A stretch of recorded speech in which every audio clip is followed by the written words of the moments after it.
Assalamualaikum warahmatullahi wabarakatuh. Hari ini kita akan belajar sains, yaitu perpindahan energi listrik. Sebelum kita masuk ke materi, kita review dulu pelajaran yang kemarin. Sumber energi listrik. Sumber energi listrik adalah benda-benda yang dapat menghasilkan listrik. Beberapa sumber energi listrik diantaranya baterai, aki, dinamo, generator. Baterai disebut juga elemen kering. Terjadi perubahan energi kimia menjadi energi listrik. Dan aki disebut elemen basah dan dapat diisi ulang. Terjadi perubahan energi kimia menjadi energi listrik saat digunakan.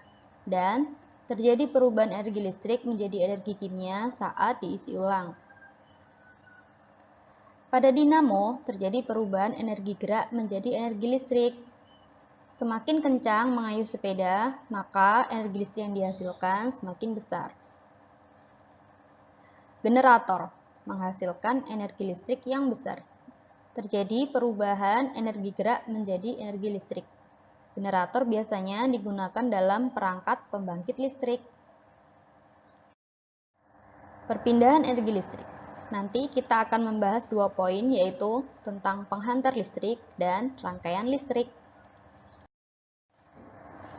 Yang pertama adalah penghantar listrik. Penghantar listrik adalah zat yang dapat menghantarkan arus listrik, baik berupa zat padat, cair, atau gas. Penghantar listrik ada 2 macam. Yang pertama yaitu konduktor, dan yang kedua adalah isolator. Apa itu konduktor?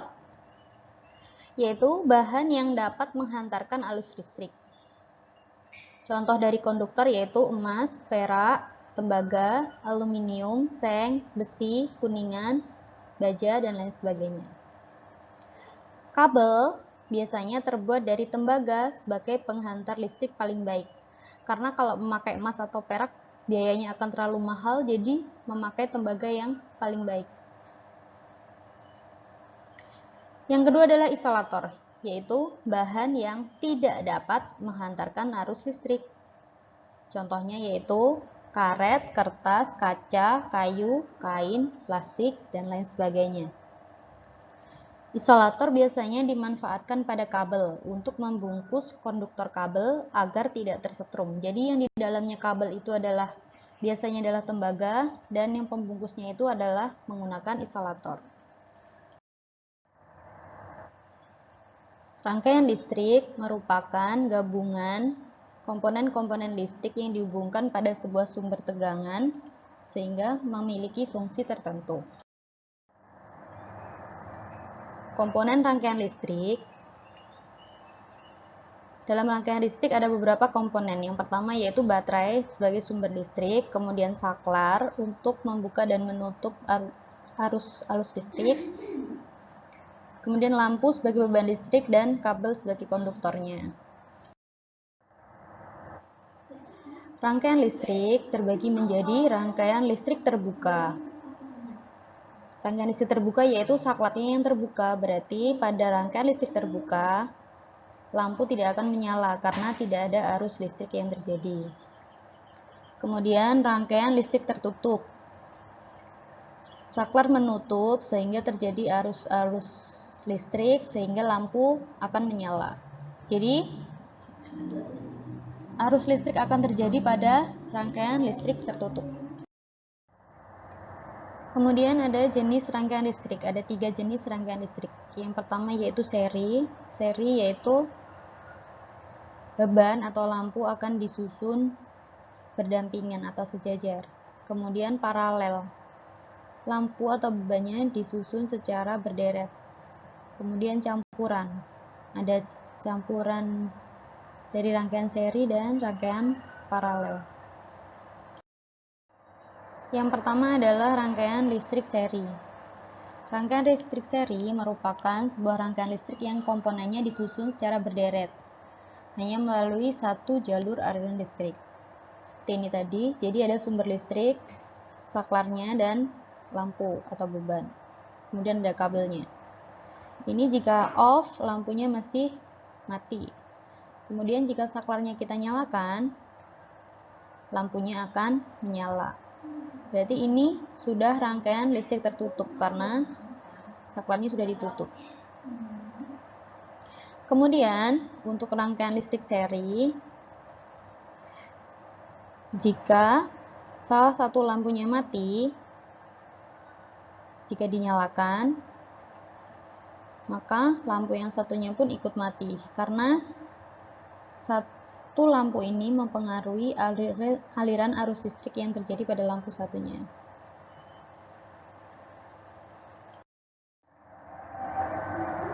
Kesimpulan dari rangkaian listrik seri atau berurutan. Kelebihannya yang pertama yaitu nyala lampu lebih terang karena aliran listriknya tidak terbagi-bagi ke kabel-kabel yang lain, jadi langsung untuk lampu-lampu tersebut. Kekurangannya, jika dalam rangkaian terdapat salah satu lampu mati atau terputus, lampu yang lain tidak menyala. Jadi misalnya yang ini mati atau terputus atau pecah, maka yang lampu yang dua ini tidak akan menyala karena arus listriknya terhambat oleh lampu yang pecah yang salah satunya. Yang kedua yaitu lebih banyak memakan energi, sehingga sumber energi akan cepat habis. Karena satu sumber energi langsung dialirkan untuk beberapa lampu. Jadi sumber energinya akan cepat habis. Contoh dari rangkaian listrik seri. Untuk lampu hias, untuk senter, lampu akuarium, dan lain sebagainya.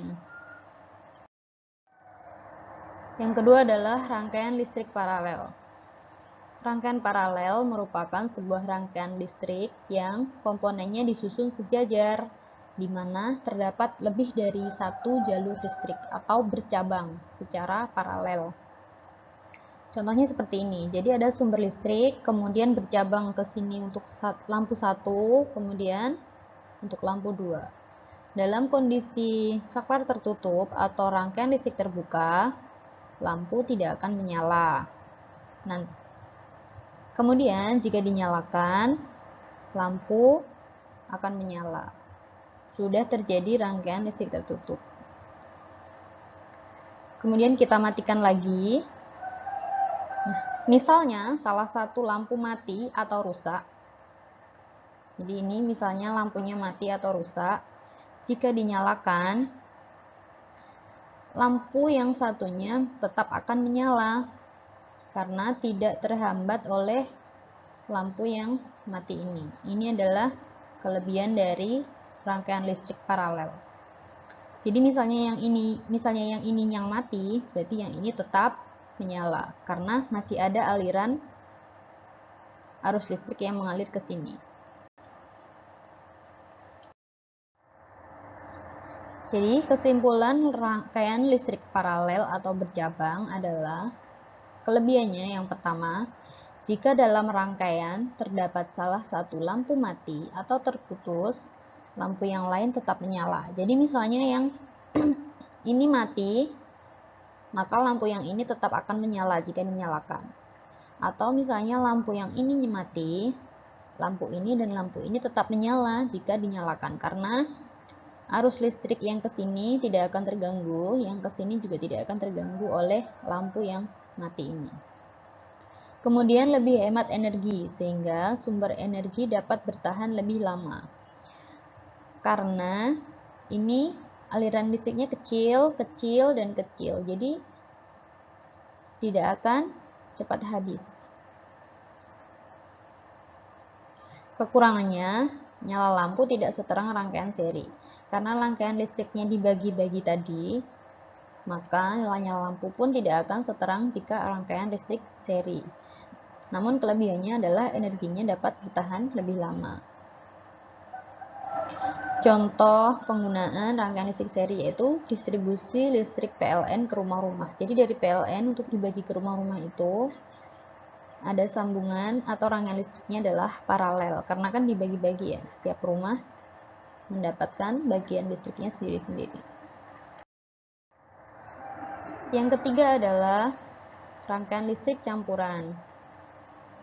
Rangkaian listrik campuran adalah rangkaian yang disusun dari gabungan antara rangkaian seri dan paralel. Jadi rangkaian seri dan paralel digabung dalam rangkaian listrik campuran. Contohnya seperti ini.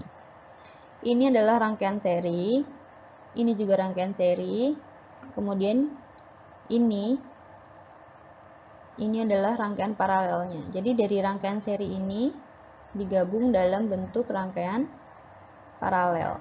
Ini masih dalam kondisi mati. Lalu coba kita nyalakan. Nah, jika dinyalakan, sudah rangkaian listrik tertutup, lampunya akan menyala semua. Nanti kita coba bagaimana jika salah satu lampu akan mati atau pecah. Kita coba. Nah, misalnya lampu yang ini mati atau pecah. Maka coba kita nyalakan bagian lampu mana saja yang akan menyala dan lampu mana yang akan mati. Kita nyalakan. Nah, jika yang ini mati, maka lampu yang ini ikut mati karena ini adalah rangkaian seri. Kemudian lampu yang ini masih akan tetap menyala. Karena apa? Karena masih ada aliran arus listrik yang menuju ke lampu ini. Seperti itu. Kesimpulan dari rangkaian listrik campuran. Kelebihannya adalah jika dalam rangkaian terdapat salah satu lampu mati atau terputus, lampu yang lain atau yang paralel itu tetap menyala. Kemudian, jika dalam satu ruangan terdapat beberapa lampu dengan rangkaian campuran, maka bisa diatur mana lampu yang akan menyala, mana lampu yang akan mati, dan ini akan lebih menghemat energi listrik. Kekurangannya, komponennya nanti akan lebih banyak dan biaya pembelian komponennya pun akan lebih mahal. Nah, demikian tadi penjelasan tentang rangkaian listrik dan penghantar listrik. Kemudian tugasnya yang pertama yaitu kirimkan foto tanaman cabai kamu beserta laporan pengamatannya.